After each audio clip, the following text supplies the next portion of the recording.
In a previous video, I looked at the AirGoo RGB power supply cable, and I mentioned that the only problem that I had with it was that it would kind of flicker when it was set to pure white.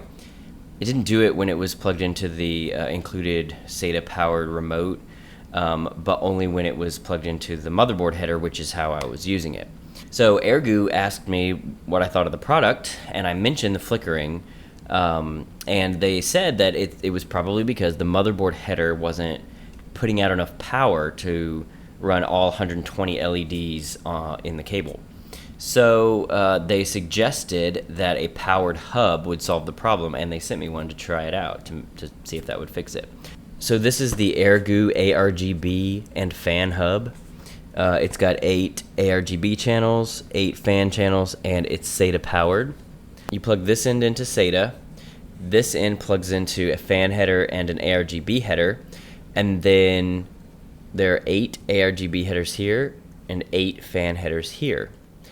So whatever the header that it's plugged into, whatever that's outputting, this is going to split that into 8. So it's not 8 aRGB channels. It takes one channel and splits it into 8. It's basically an amp for RGB, and the fans work the same way. And it did solve my flickering problem. I also tested out a fan to see how that would work. I don't need any more fans in my case, but it does work. So yeah, solved the problem. AirGoo aRGB and fan hub. Funny thing is, I now have a powered hub with 8 headers and only one thing plugged into it. Guess I'm gonna need 7 more RGB devices.